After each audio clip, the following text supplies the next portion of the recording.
Right, we are going to get started. Good evening. I am Bill Brown, the Director of Congregational Vitality for the Baltimore-Washington and Peninsula Delaware Episcopal area. We are joined tonight by Paul Eichelberger, who is our CFO for the Baltimore-Washington and Peninsula Delaware Episcopal area.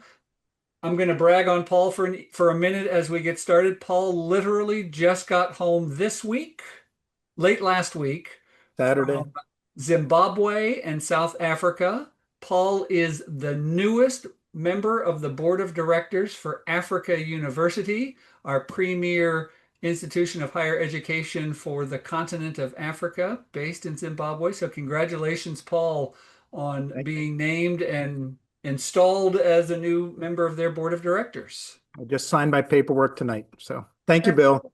Thank you. Thank you. And Paul is also our longest running guest.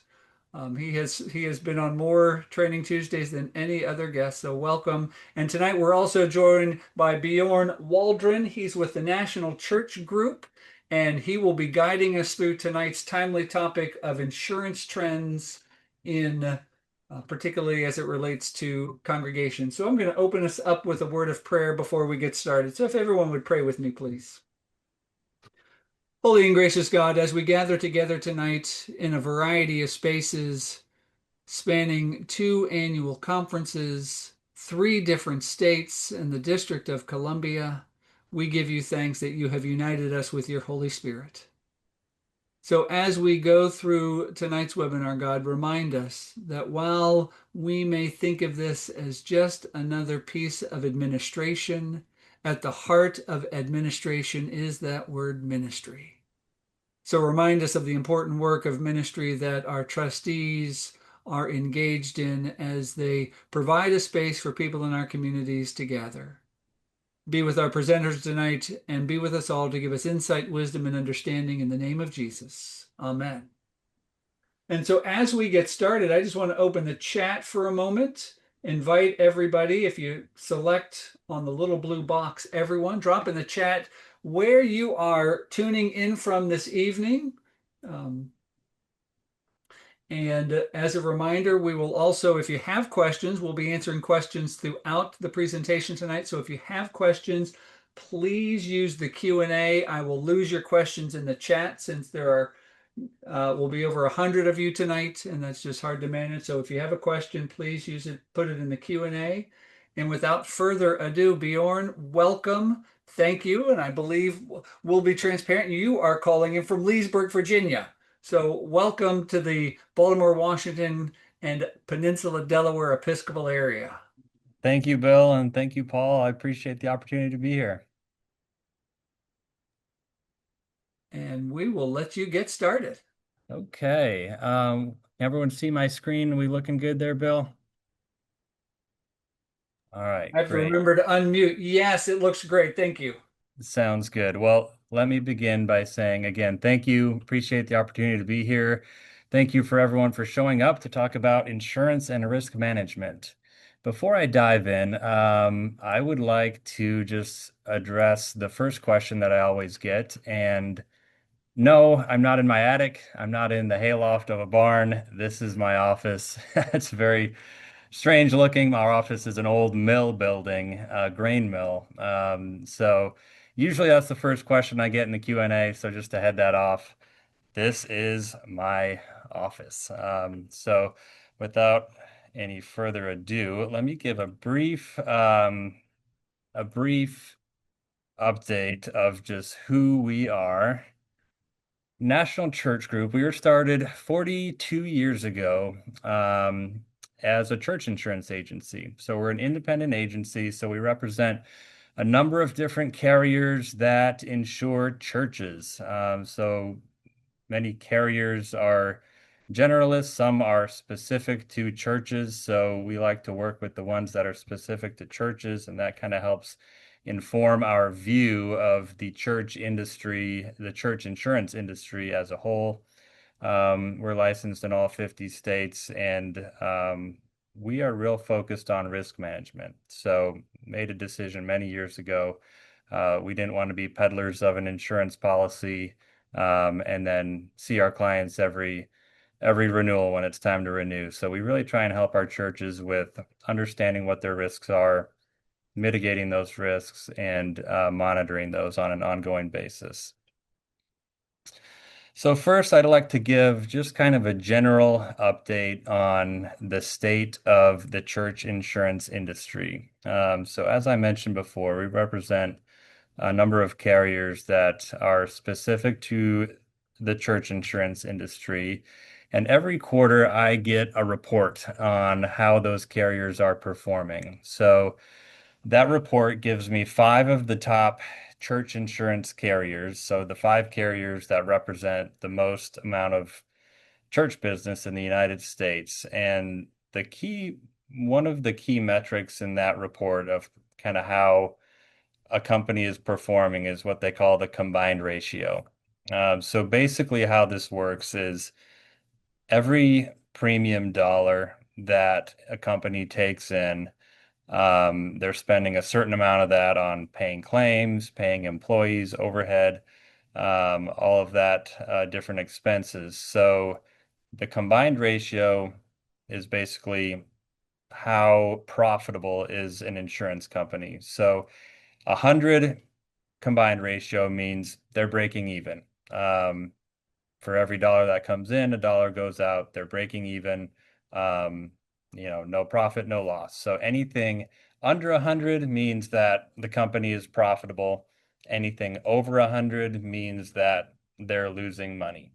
So as you can see, back in 2021, the average combined ratio for these five church insurance companies was right there, just under 100. So that means that's kind of right where they want to sit. If you're too low, under 100, that means maybe your rates are too high, you're not paying any claims, there's maybe some other issues there. So right under 100 means they're profitable, and they're making money. So 2021, that's where we sat. 2 years later, in 2023, that number jumped to a little over 124. So 22 and 23, there were some really catastrophic property, weather events, and that was the primary driver. So that really took a beating on the church insurance carriers. So basically, at 124 combined ratio, the companies are losing a lot of money. They can't raise their rates fast enough to make up for that. So that's what happened there. 2024, we saw that number back down a little bit, down to 111. Carriers are, rapidly implementing a lot of different measures that they hope are gonna make them profitable again. Obviously, we saw a lot of rate increases during that time. We saw a lot of coverage being restricted, carriers non-renewing a lot of business. So through a bunch of different avenues, the combined ratio started to go down. 2025 through the second quarter of this year, that's the latest numbers we have, the number continued to go down. So 106 average combined ratio. Really, that number was skewed by one of the five companies that had a really high number still. So most of the companies were much better than that. So we're starting to see them become profitable again at this point. Some of the challenges that led to those high numbers in the church insurance industry, obviously, we have a lot of beautiful old buildings. With old buildings come some unique challenges. A lot of congregations have dwindling attendance, dwindling giving, so there's some deferred maintenance issues with those old buildings. Um, Combine that with some coastal concerns. There's been a lot of hurricane activity over the last few years, as well as other natural disasters. Fires, tornadoes, have all been kind of wreaking havoc on the insurance industry as a whole, not just church insurance, but did a lot of damage on the insurance industry the last 5 years. And then lastly, we all know about some of the nuclear verdicts that have come in from abuse cases, but also other cases. There's, um, a lot of public cases that affected the church insurance industry where plaintiff attorneys are kind of wanting to make an example of a church or an organization where there may have been abuse or some kind of other wrongdoing. There's good news, and the pastors are praising Jesus because we're seeing a light at the end of a tunnel. So overall, over 21 to 24, rate increases were, I would say, in average in the double digits. So churches were getting double-digit rate increases every year on average. Those increases are backing down. I just heard from one of the top church insurance companies. They put out their projections for 26, and they're projecting a 1 to 3% rate increase, which is fantastic compared to the double digits that we were seeing for a few years there. So rate increases are slowing down. Underwriting restrictions are loosening. Many churches had trouble finding coverage, quite frankly, over the last few years because a lot of these carriers put some pretty hard underwriting lines in the sand, if you will. Like I know certain carriers would say, we're not going to insure any building that's over 100 years old. We're not going to insure any roof that's over 15 years old, and certain other restrictions like that were put in place. So we're starting to see some of those restrictions kind of loosen up. Carriers are more willing to look at old buildings now as long as they're in good shape and other things like that. And then also the underwriting community is responding positively to risk management. So underwriters are willing to hear our story now. So our job, my agency, our job is to help our clients with the carriers. So we're trying to help paint our clients in a good light to the carriers. And so part of that is telling the story of risk management. So we want to hear from our clients. What are you doing to make yourself an attractive client to the carriers? So, oh, they've got a new roof, put in a new parking lot, new sidewalk, less trip hazards. All these things are great stories to tell to the carriers because the underwriters are responding well to that and are more willing to offer coverage, offer better rates, and the like. Next, I'm going to talk a little bit about the United Methodist Church minimum insurance requirements. Yes, Bill, is there a question? There are. Before you moved on, I wanted to hit Sure. questions, and I'm going to ask Paul to come on because I think he may have more insight into this as it's specific for our Episcopal area. Someone is curious, Paul, as to if either conference offers a list of companies in our area and their ratings and performances. Is that something our boards of trustees track? Thanks, Bill. I do get asked this question quite a bit. When I respond to this, I provide them with a list of companies that we know are well represented within our churches. I do not keep track of a rating. We do allow churches to understand that this is one of those items that are worth doing an RFP for, looking for multiple quotes. And so we think we satisfy that best by being able to give contacts of the major insurance companies that are represented in our conferences. Excellent. Thank you, Paul. And one other question. Bjorn, you listed some general challenges, aging buildings, deferred maintenance, coastal concerns. We're familiar with the verdicts that had been coming through. Paul, would you say, are there any other specific challenges that may be specific to our area that aren't necessarily listed here? Well, I know Bjorn's going to get into this a little bit. So Maryland specifically, we've got some good slides to be able to show about some of the abuse victim cases in Maryland, and Bjorn has some good content on that tonight for us. So we'll Wonderful. hold off on that. Okay, I won't get too far ahead. Back to you, Bjorn. Thank you. Thanks, Bill. So, as you may or may not know, the United Methodist Church has certain minimum standards to maintain for insurance. So, standards for liability, standards for property, and then standards for work comp. So, I'll briefly touch on these. This was pulled straight off of the United Methodist Church website, so it can be found there. If you have any questions on these after the fact, please reach out to Paul or myself, and we'd be happy to send these to you. But Paul so also dropped a link from the General Counsel of Finance and Administration into the chat, everyone. great. So real quick, yeah, some of the minimum coverages that at $1 million are the general liability, pastoral counseling, hired and non-owned auto, employee benefits, and then certain coverages are tiered based on the size of the church. So the sexual misconduct depends on the size of the church, what the minimum is. I believe the same goes for some of the other coverages like employment practices, directors and officers, and umbrella, as I have listed below.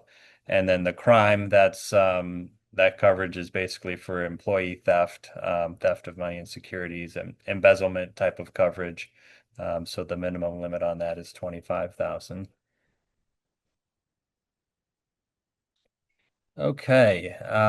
Please stop me if there were any questions on that last slide. I know I went through that quick, but I want to talk a little bit about cyber insurance. So this is something that has been around for a little bit now. Most people still don't understand it. Most insurance professionals, honestly, still don't understand it because it's very complex and it's changing every day.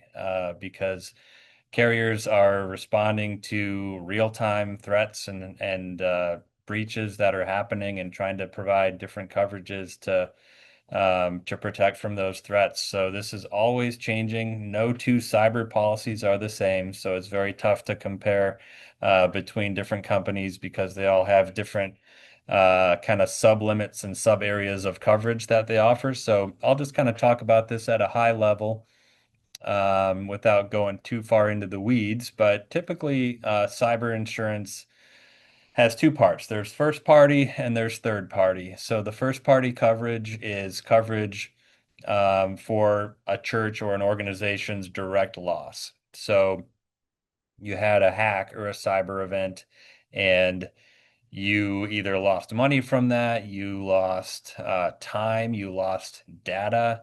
And so this first party coverage is designed to make a church themselves whole again after a cyber event. So there's coverages like funds transfer fraud, computer fraud, business interruption, that's the lost time from a cyber event. And then there's the digital data recovery, and then network extortion or ransomware coverage.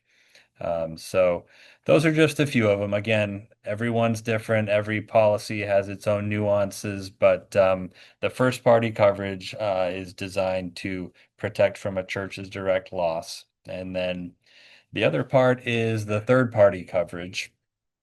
And this is for claims made against a church due to a cyber event. So if there was a claim for media liability. So, for example, if a church had an image or something on their website that they weren't authorized to use and they were sued because of that.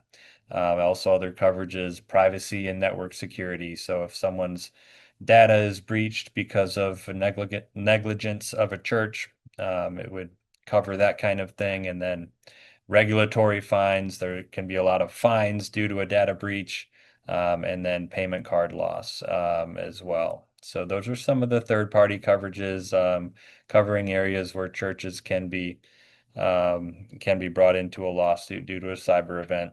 I don't have a slide for, there is one other part that's common to cyber policies, and I don't have a slide for it, but it's the cyber crime coverage. And sometimes that's covered in the first party section, but sometimes it's a separate section. But basically, if a hacker gains access to a bank account or some kind of other fund like that and siphons out money, it would pay for the the crime coverage on that.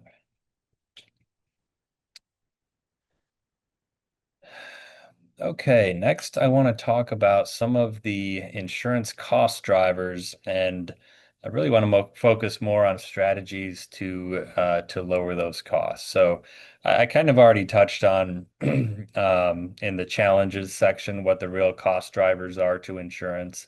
Really, there's the nuclear verdicts that certainly that carriers are wary of, but the main cost driver is the property claims, the weather, the wind, the natural disasters have seemed to pick up over the last few years. So that really is kind of the property.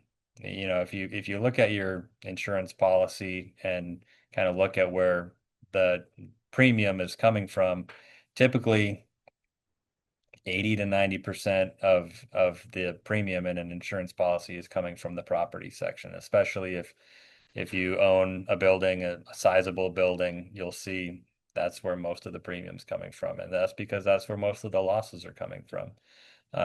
So that's the main cost driver in the insurance cost. Let's talk about some strategies to mitigate those costs. Um, so kind of like I touched on earlier, proactive building and grounds care, replacing a roof when it's old, replacing a HVAC unit,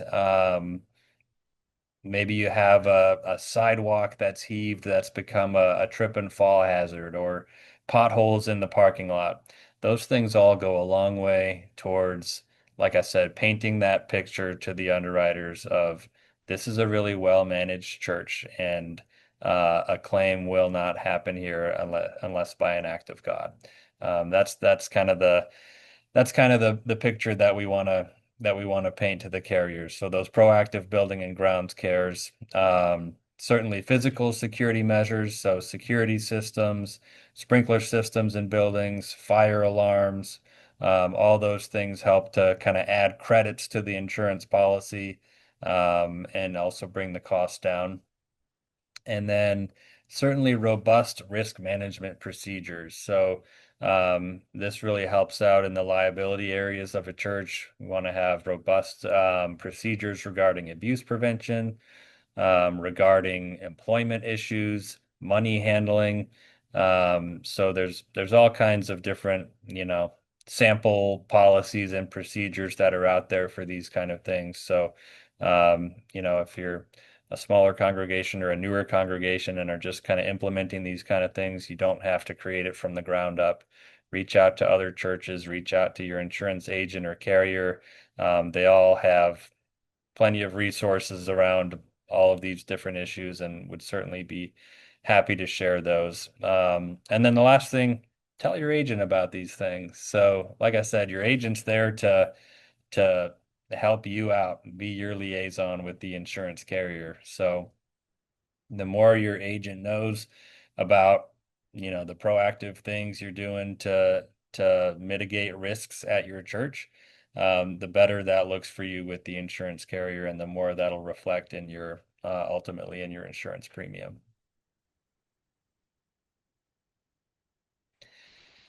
And then I kind of talked about this, the importance of risk management and cost reduction. I'm sorry, Bill, was there a question before I go on to this?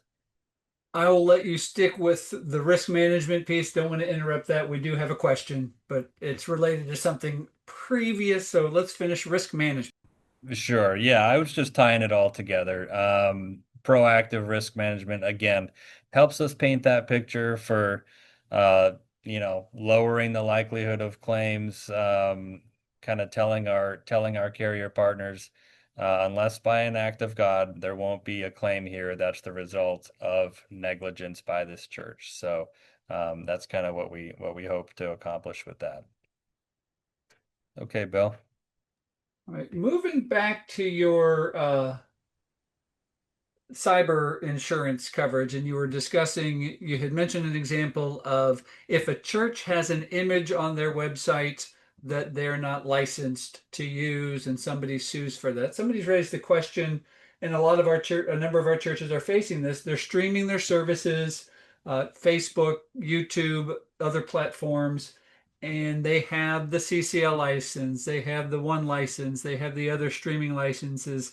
What would happen if they were to sing something that they thought was covered by one of the license? It turns out it wasn't covered, and the composer or the author of the piece of music sues the church. Does this type of insurance cover that, or is that a different kind of rider or a different kind of policy?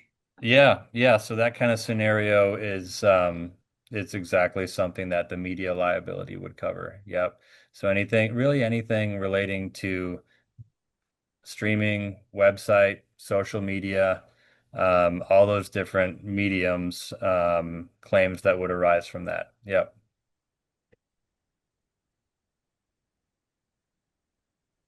And although it came into the chat, and I do ask to use Q&A since it's right in front of me, as we're talking about lowering premiums by doing building upgrades, Paul, do do you know if either of the annual conference offer grants to help churches with building upgrades like sprinklers or upgraded fire suppression systems, things along those lines?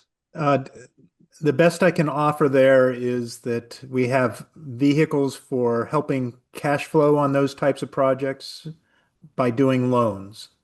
Baltimore-Washington Conference has a loan fund that they operate from the conference trustees. There's a grant process or an application process to access those loans. For Peninsula Delaware Conference and also Baltimore-Washington, we're both able to also use an Eastern Pennsylvania loan fund. We have good examples from both conferences where they've accessed actually larger amounts of dollars. They can fund up to $400,000, $500,000 loans from the Eastern PA Loan Fund. And who would someone reach out to? I'm a good person to facilitate that. These are public information available on both of those websites, Eastern Pennsylvania UMC Conference, as well as the BWC Conference. Wonderful. Thank you. Thank you very much, Paul. As I'd like to say, back to you, Bjorn. All right. Thank you.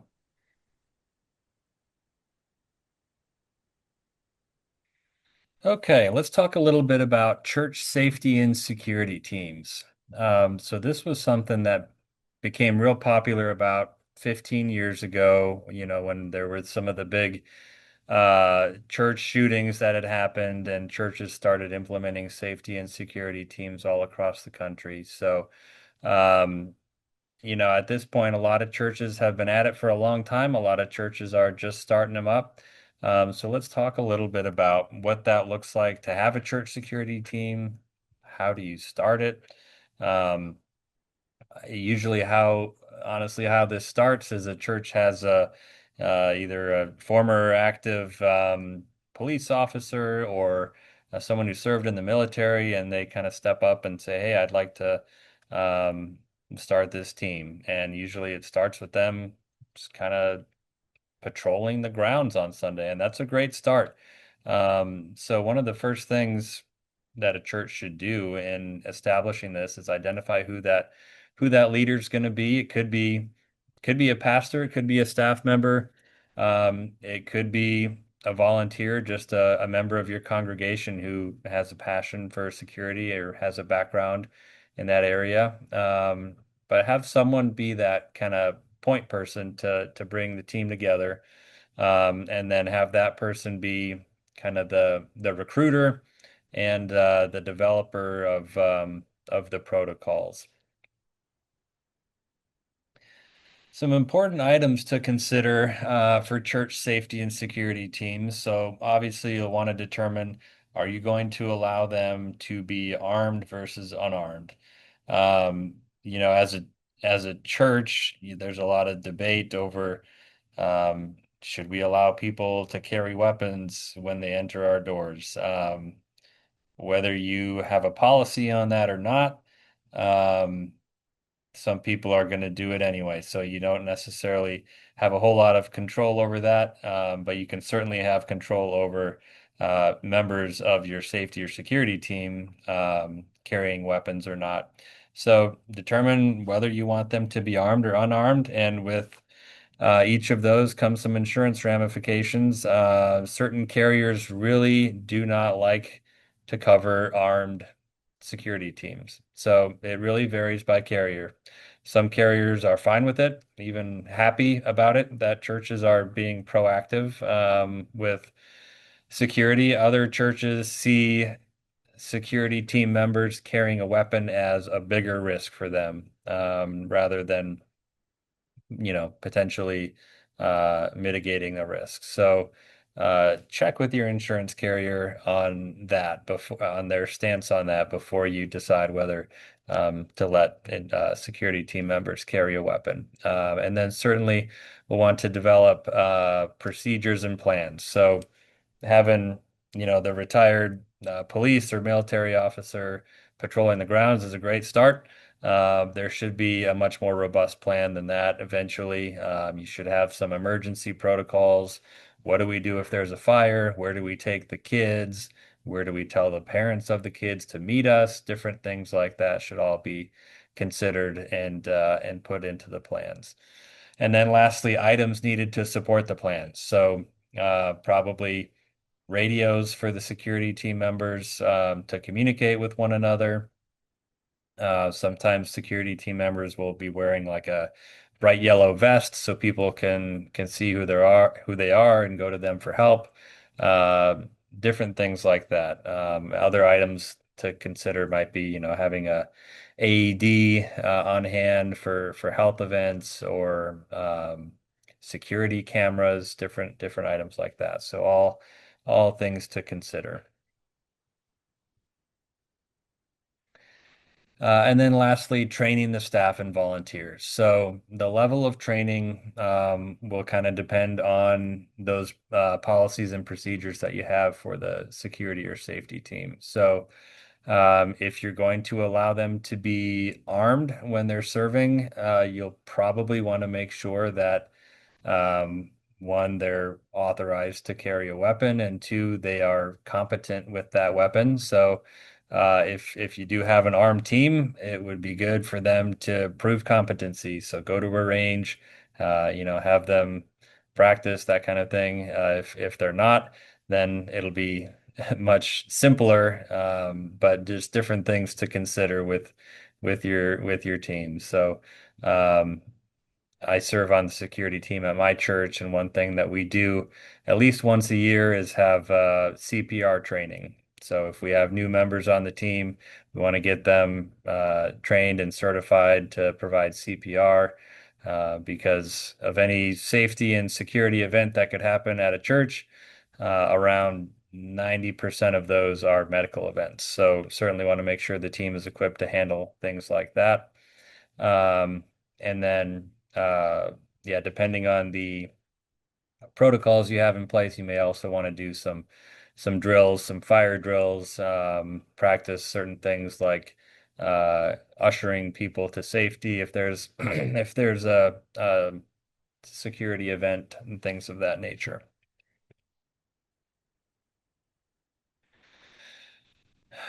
Okay, before I move on, Before some you move questions. on, we have our safety question.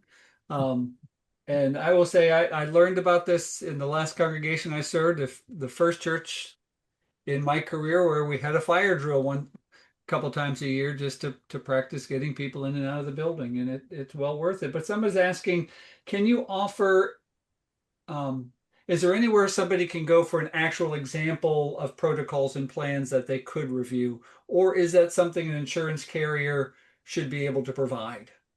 Yeah, I should have mentioned that. Yes, I haven't seen a whole lot of carriers that have samples, but we certainly do as an agency. So if you'd like to reach out to me, I'd be happy to provide sample policies and procedures. And then yeah, feel free to take that, tweak it as fits your church, and yeah, but yeah, I haven't seen a whole lot of stuff from carriers out on that because, like I said, a lot of them are still kind of skittish about that exposure. So they don't really want to, even if they are okay with the exposure, they don't want to necessarily be training people on that. But us as an agency, we've spent a lot of time training on safety and security. So I would be happy to provide any sample policies. And I'll draw everyone's Would, attention to the chat because Paul is quick and he has dropped a link to an article um, about developing a volunteer safety and security team. So it's in your chat and the link does work, Paul. So excellent. Thank you. Good. Thanks, Bill. The one thing that I know is that, uh, and Bjorn, let me ask about the GCN. So would your company have this information on your website, or is it best to address it directly to you in an email? Yeah, we don't have it publicly on our website, so it would be best to direct it to me in an email, and I'd be happy to send that. That's great. The thing that I put down, Bill, as an example here was simply go to a browser. I put in, usually when I do this type of search, I put in a carrier name. In this one, I put Brotherhood Mutual Security Team Training, and this is the link that it took me to. So just know the carriers, maybe not necessarily for this topic, but for a lot of topics, become very good experts in being able to provide you with information with those types of simple searches. Thank you, Paul. Thank you. Bjorn, I think we're back to you. Back to you, Bill. All right, thank you.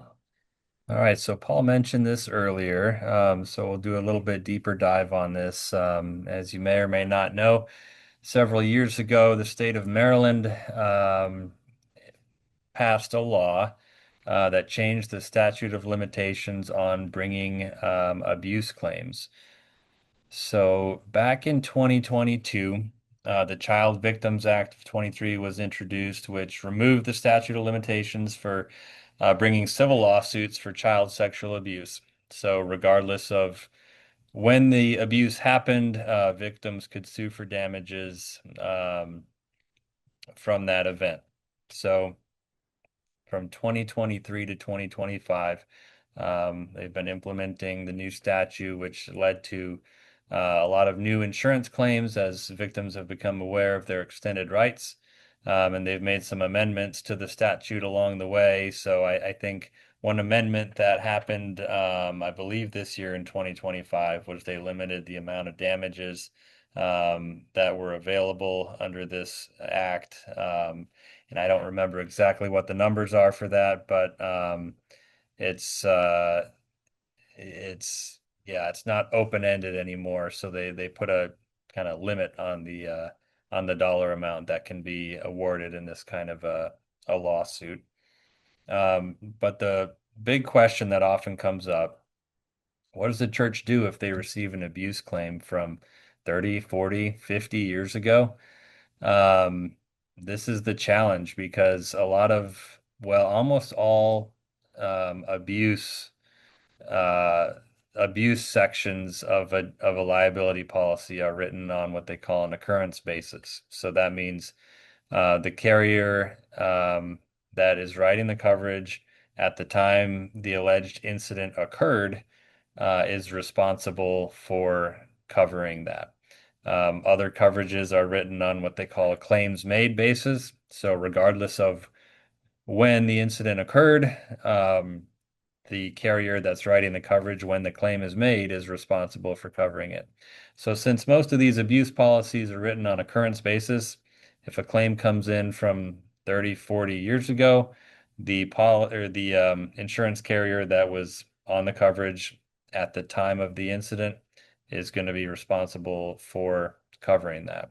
So that kind of brings up, and the next point is, how do you find who that carrier was? Well, certainly start by exhausting all church records of insurance policies.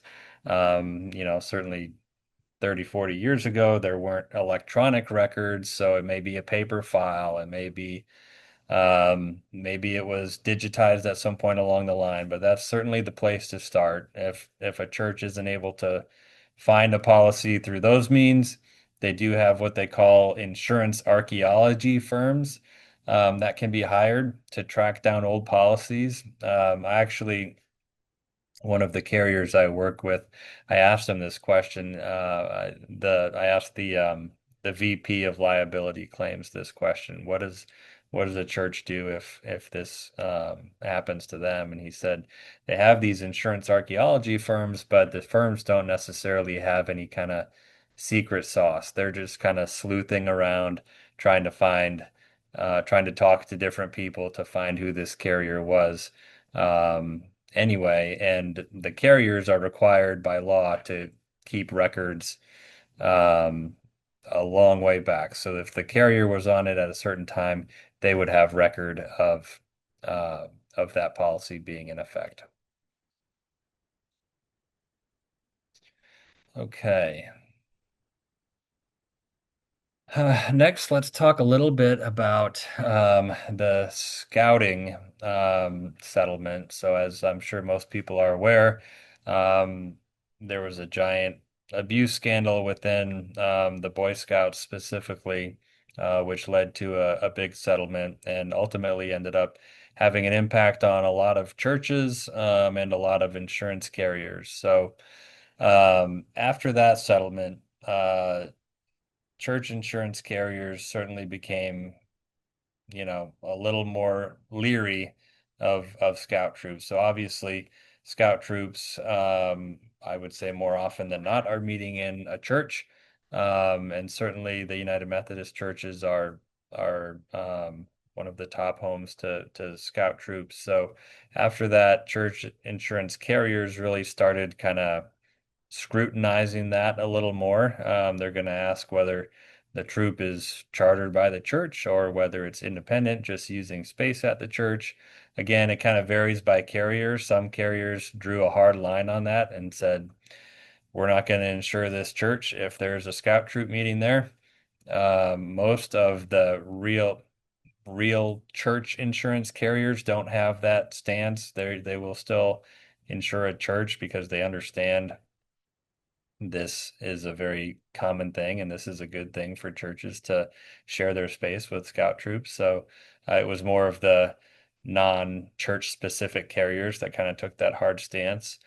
Um, but certainly it had an effect on even the carriers that are still kind of okay with that exposure. They're a lot of times looking for what protocols do you have in place to make sure an event's not going to happen at your church? So what kind of abuse prevention procedures do you have? What kind of building use requirements do you have for these troops? There's certainly like I said, underwriting that exposure a little deeper now. So you may or may not have seen those changes from your carrier if you have a scout troop that meets at your church, but certainly a lot of churches have.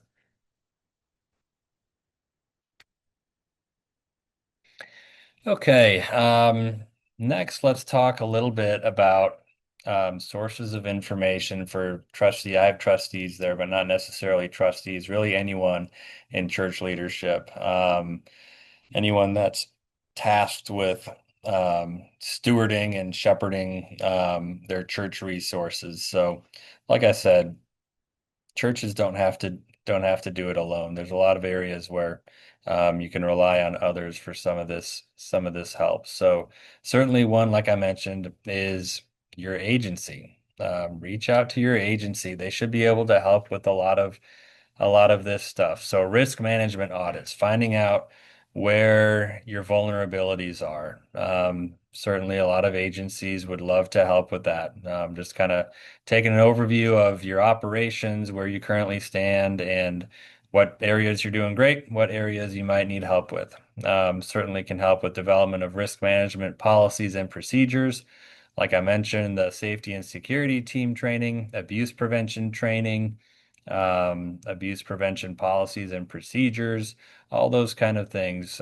Most church insurance agencies would be able to help you with. And then certainly training for employees and volunteers. So agencies can help with abuse prevention training, security team training, simply training for how to um, how to care for your building and grounds. Most church insurance carriers, like I said, would be happy to provide that training for employees and volunteers.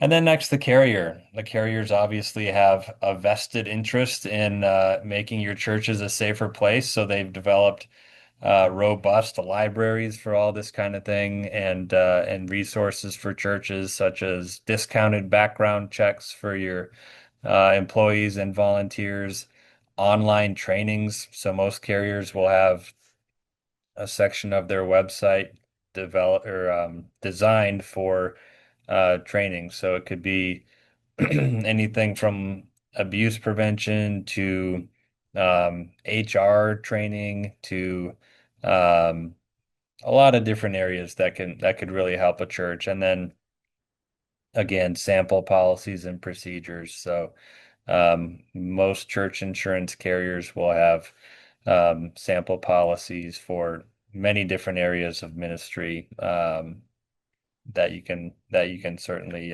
benefit from. And then lastly, other churches. Um, Other churches are great to help with benchmarking, sharing best practices, sharing what has and hasn't worked. If there's a certain area of risk or vulnerability that your church may be struggling with, there's a very good chance that it's not a new issue, and many other churches have dealt with that as well.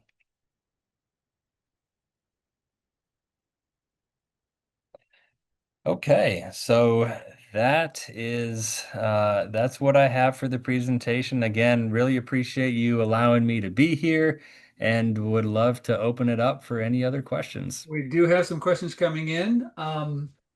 First of all, several of you put questions in the chat and they're already gone. They scrolled by, so please put your questions in the Q&A. And I do see somebody has their hand up. I appreciate that, but if you have a question, just put it in the Q&A and we'll get started. You mentioned the abuse claims and the new and revised law in the state of Maryland. Are you aware of anything similar for the District of Columbia?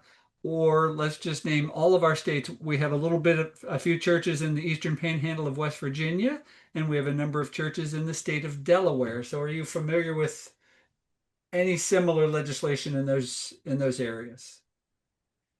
I don't believe any of those other states have followed that path yet.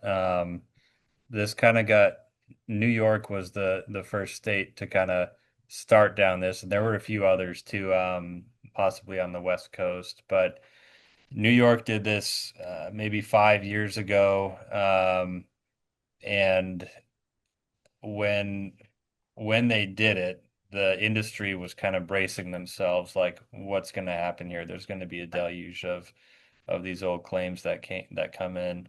That didn't end up being the case. There were certainly a number of claims, but it wasn't the big explosion that they thought it would be. But to answer the question, I don't believe that any of those other states have followed suit to Maryland yet. Bjorn, this is why I like working in both conferences. So it's been made very clear to me that Delaware went through this in 2003.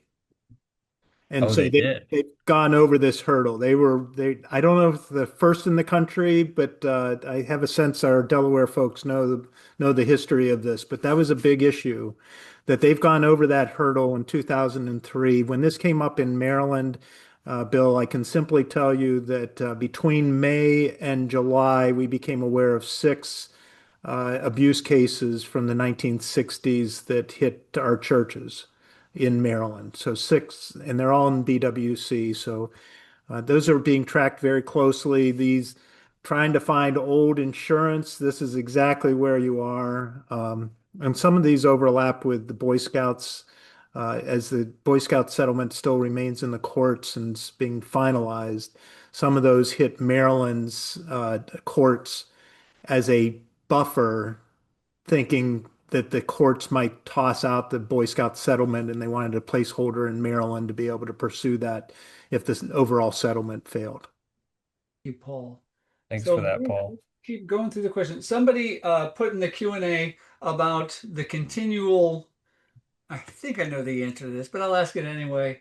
The continual premium amount, or their premiums are continuing to go up a certain amount every single year, and they're just curious if there is an average payment amount for churches that for church insurance premiums. And I'm going to just say I'm sure there's a lot of factors that go into determining a church's premium, but I'll let you tackle that. Yeah, that's a pretty wide range to give an average, but like I said, it kind of a lot of it really depends on your property and the value of your property because that's what's driving most of the premium and most of honestly the rate increases the last few years have been driven by the property increases specifically. So to couple with that, over coming out of COVID, obviously the cost of construction kind of skyrocketed. So insurance companies were raising building values to kind of keep up with that. So on top of just their regular rate increases, they were doing building limit increases at the same time that were also resulting in higher rates. So I can't necessarily give an average, but that's kind of where the rates are coming from. And this isn't a blanket statement across all the carriers, but as a whole, they are starting to back down on those rate increases. Thank you. And speaking of your use of language, somebody needs a definition because they may have missed it. What is the difference between an agency and a carrier? Yep, good question. So an agency is someone like us who represents the client and represents the carrier. So we're right here in the middle. The carrier is the one who collects the premium, pays the claim. The agency is the one who, kind of is the go-between between the client and the carrier.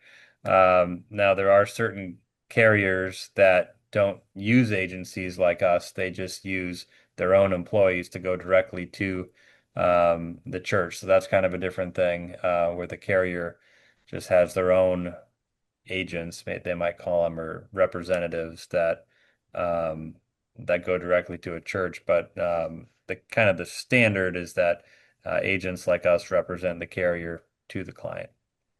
Thank you. We have some of the sharpest participants of any webinar. I would put our participants against any webinar in the United States. And they've already been to your website. They see that you have a church risk survey, and they're wondering if you have a PDF version of that. You know what? I don't. That's a good thing to consider. I know that that risk survey is kind of robust. I think it's 42 questions, so it takes a minute to go through. But if you're interested in that, it does give you a score at the end, so you can kind of see where you stand on certain different risk issues and where you might need to put some attention on. So it could be valuable. Yes. Okay, thank you. Now let's keep going. Besides scouting, are there other organizations or groups that use church buildings that could also increase the premium? Okay, so besides scouting, are there other churches that might, or other organizations that might use the building that insurance carriers would increase the premium Correct. because of that? Got it. Okay. And Um, I'll put a sub question to that. Is the issue with scouting directly related to the recent lawsuits? yeah, so yes, it is to answer that question. But to answer the first part of that, anytime there's a regular group, outside group, so not a ministry of the church, but there's an outside group that uses the church space on a regular basis, the insurance carriers will add what they call a liability classification for that, just to account for a small amount of liability premium to associate for that risk. So the scouts are no different, whether it's a scout group or an AA group or a local nonprofit that uses the space, they're going to account the same basically liability premium to that. Okay, thank you. Bill, what I'd add to that also is that if you're bringing a group in, a facility use agreement for all groups are very well and appropriate to put in place. Uh, I like using the carrier examples of what if you don't have one, the carriers can provide you with an example of a good facility use. We now have a good facility use that was part of the Boy Scout settlements as well with the United Methodist Church. And that's one of those links. That's one of the two types of agreements that we can accept for moving forward with scouting involvement in the churches. Well, I'm glad you bring that up, Paul, just about forms and policies. Somebody's asking if there is an area on on the BWC website specifically, but let's put this out to also the Peninsula Delaware website with a best practices area or a list of resources or a place where a local church trustee could go if they have an issue they're researching so they don't have to start from scratch.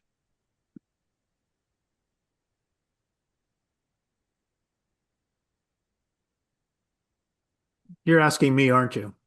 Well, I could ask Bjorn, but I know what his answer would be. He would say, Paul, that's a great idea. Yeah. No, the best practices, vendors for doing work for trustees. These are common areas. Um, I think it's best to just that's an important role that the conference staff plays, is that if you have specific questions that you're trying to get more input on, that's how you can best use this to tee up a specific question and then allow us to go research it for you and find some best practices. So instead of just doing a general listing of best practices, I think it's a targeted question that helps us. And thank you, Paul. I kind of asked that on purpose because for my time on the trustees, I know all of that with vendors and with policies and with practices, it changes so quickly. You can spend most of your time updating a website. But I will tell people when Paul and his team get a question, they are thorough in their research. So thank you. Did have a question come in. You raised Bjorn, and then Paul, you posted about minimum insurance requirements for United Methodist properties.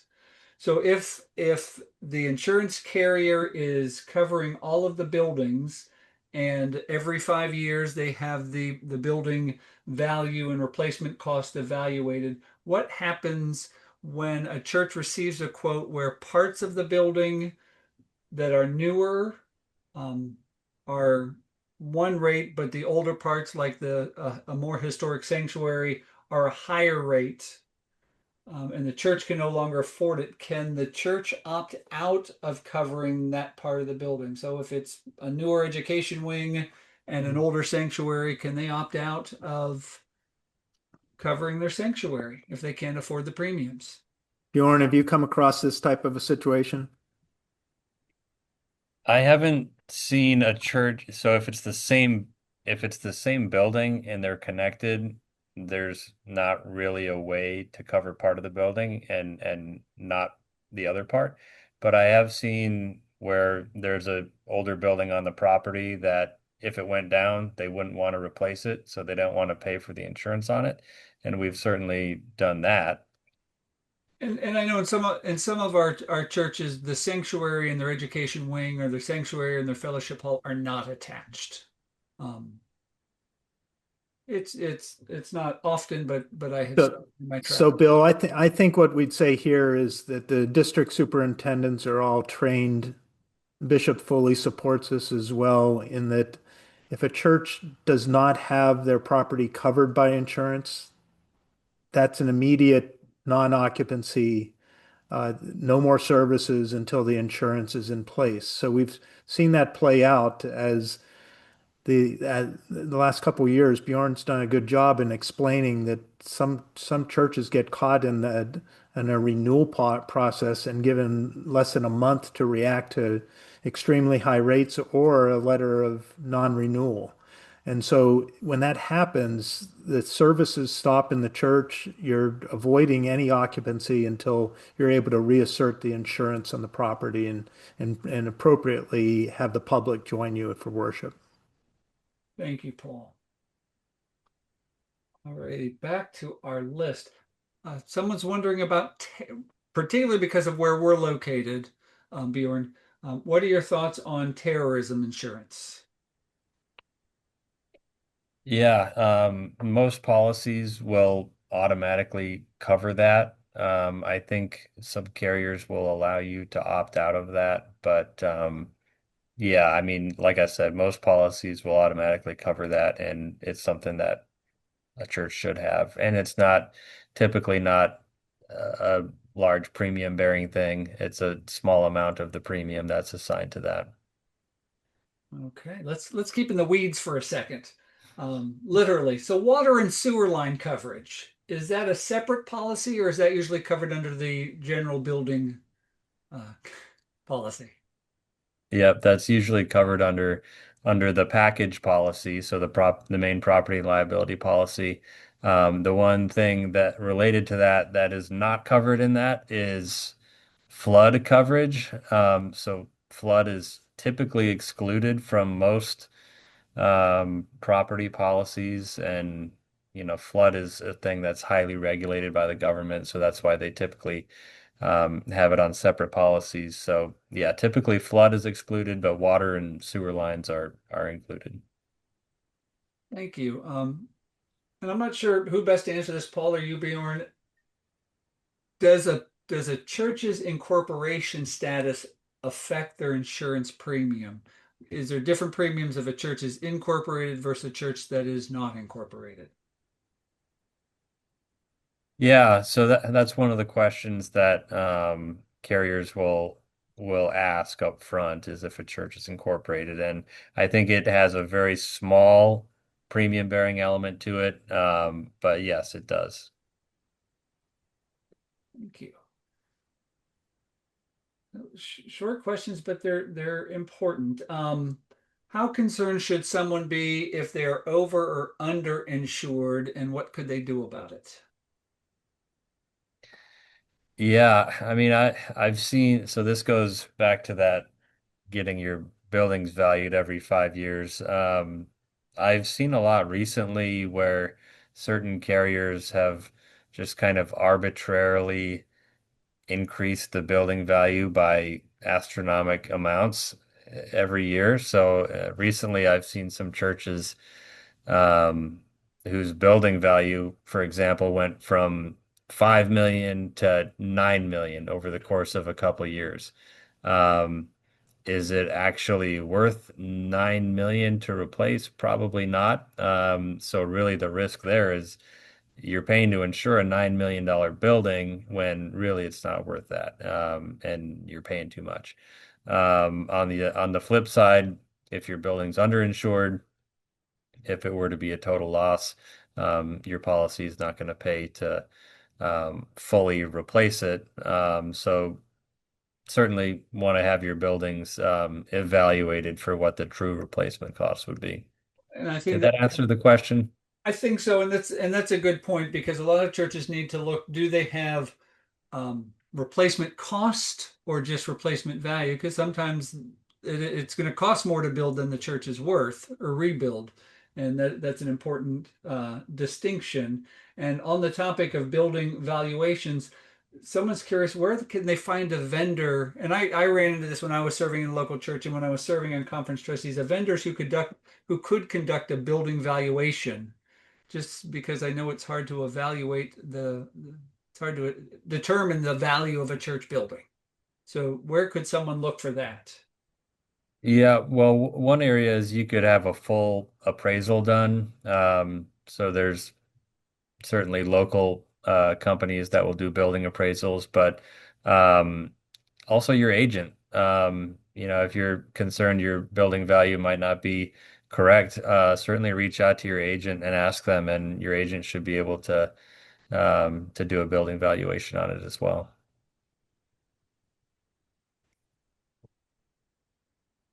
I think this question is for you, Paul. The next one is it's good. A couple of people have asked about umbrella policies, and Mhm. one is asking, has the Baltimore-Washington conference been working on or considered doing an overall insurance company policy to cover all the churches that a church could then buy into? It's an interesting question, and there are conferences in the United Methodist Church that have umbrella coverage for all of their churches. Um, Bjorn, you're familiar with some of those, I'm sure. Uh, Yep. Both conferences, Pendel and BWC, they're conference trustees, and actually this would be the annual conference that would vote for something like this.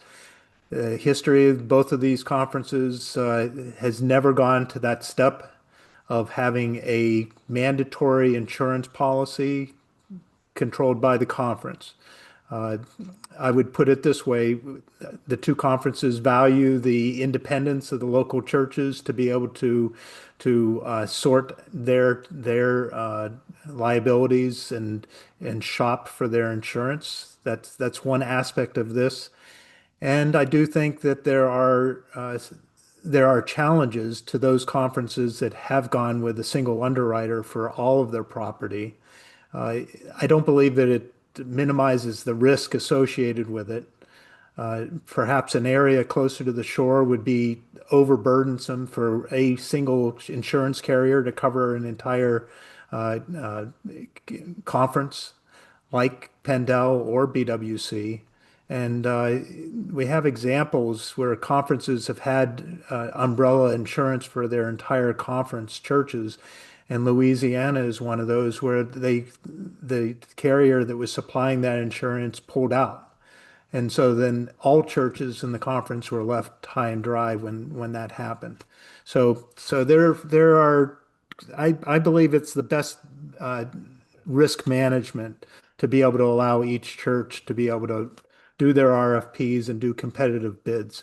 And I believe it also helps on the ownership side of this as well.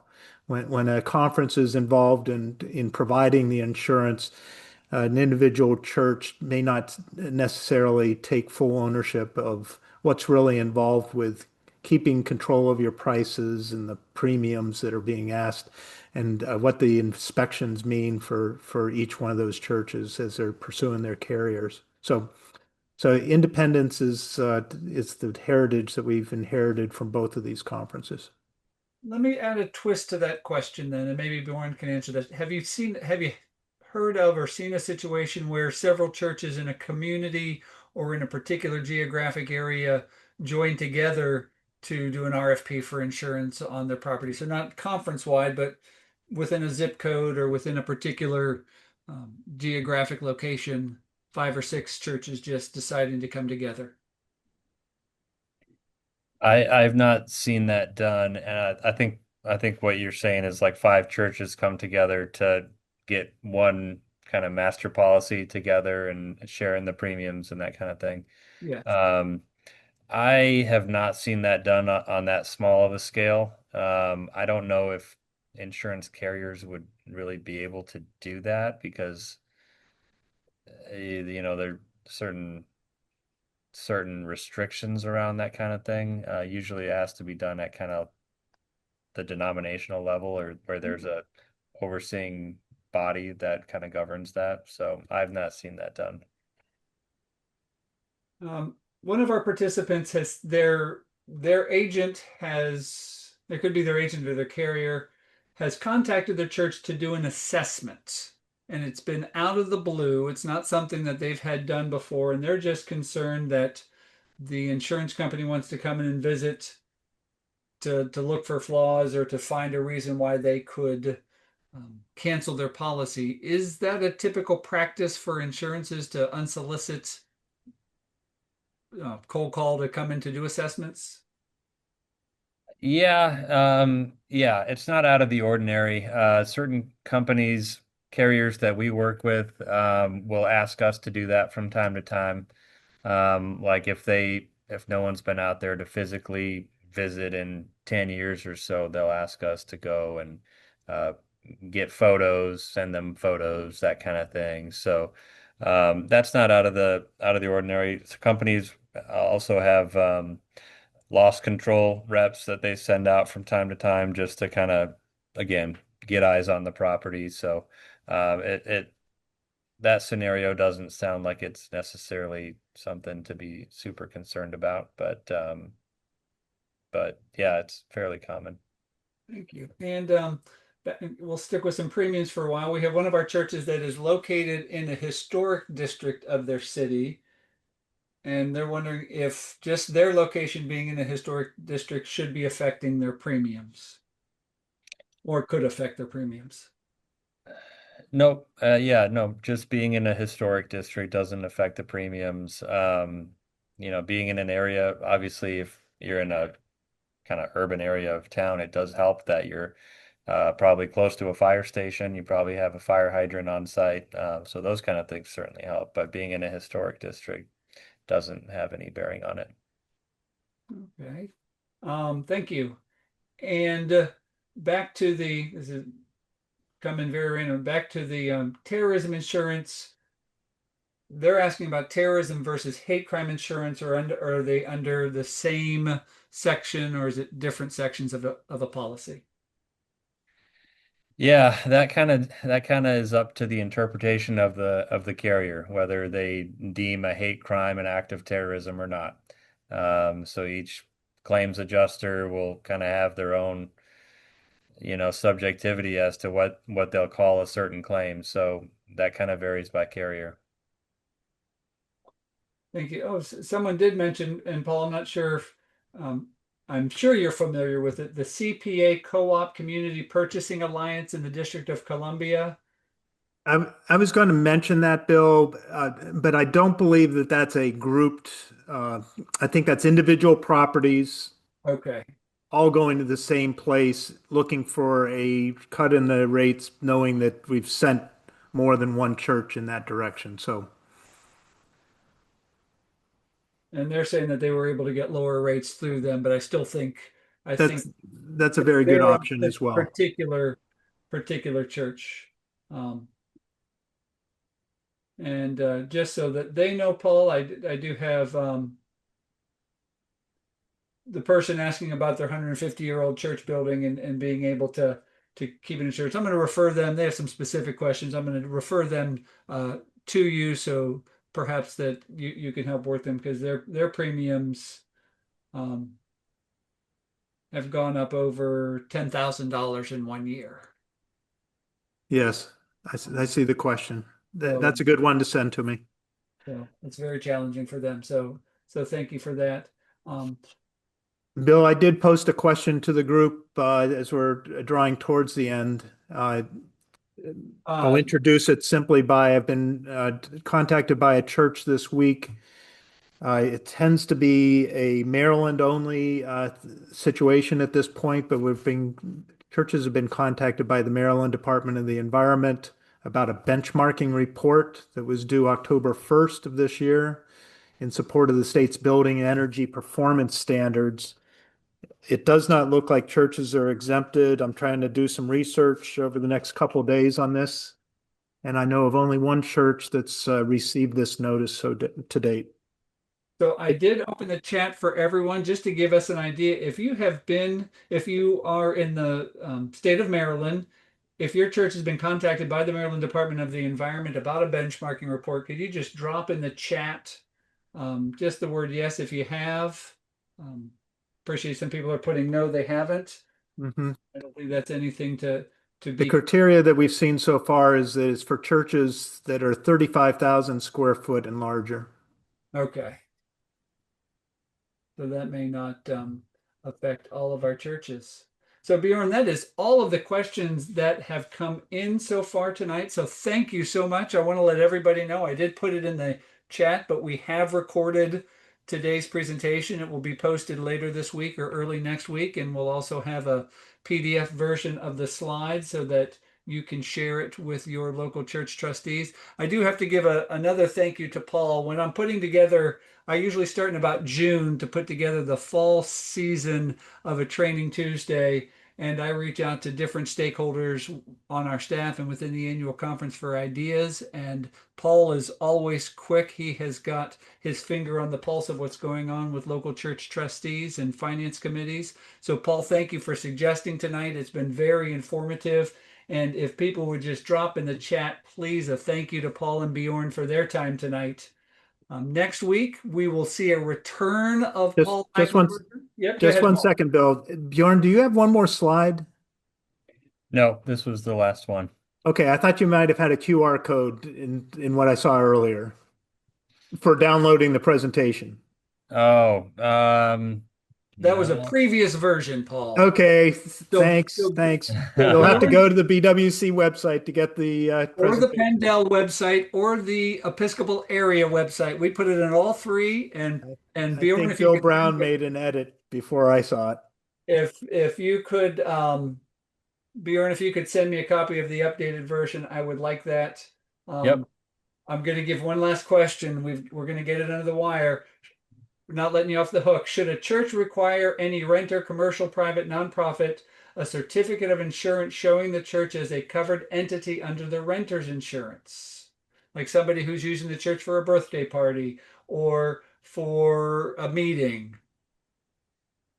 Yeah, so best practices, yes, if it's a official organization like a nonprofit that has their own insurance policy, certainly ask to see that insurance policy and ask to be included as an additional insured on their policy. If it's just like a local knitting group or something like that that doesn't actually have their own policy, in that instance, just have them sign a waiver when they use the building. Thank you. This has been very informative.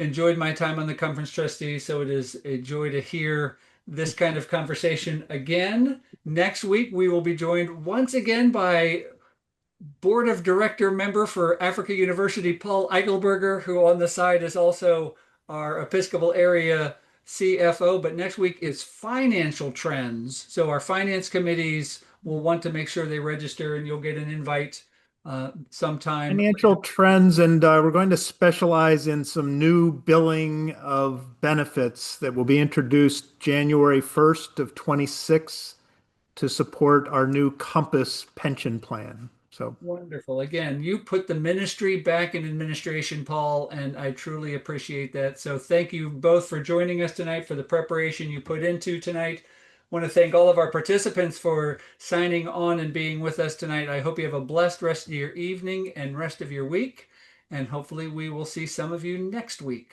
Good night.